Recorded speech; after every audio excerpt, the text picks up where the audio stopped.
Yo, what's up mga lods, at gagawa tayo ng art ngayon gamit ang CYMK process. Siyempre, gagamit tayo ng cyan,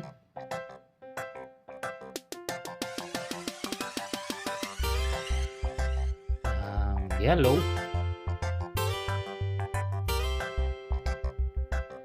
magenta, at black. At siyempre, lahat yan ay ballpoint pen. So ano pang inaantay natin? Let's go! Ang una ko palang ginamit na kulay is yellow. Nasanay na kasi ako na mag-drawing na from light to dark. Yan. Yun yung lagi kong ginagawa. Nag-umpisa ako sa light color. Tapos hanggang pa-dark ng pa-dark. Yun yung nakasanayan ko ng techniques sa pag-drawing. At ang sinunod kong kulay na ginamit ay ang cyan color. Mabilis ang sketch lang pala to. Yan, hindi to yung typical na realistic. Gusto ko lang kasing subukan kung paano, or gusto ko lang itry yung CYMK process. Yan. Kaya hindi ko na pinulido yung mga hagod ko.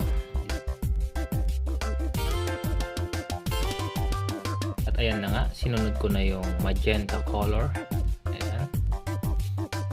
Sa CYMK process kasi, yung magenta yung nagbibigay kulay. Yan. Siya yung bumubuhay sa parang arts or color o yung picture na gusto mong i-portray sa CYMK process.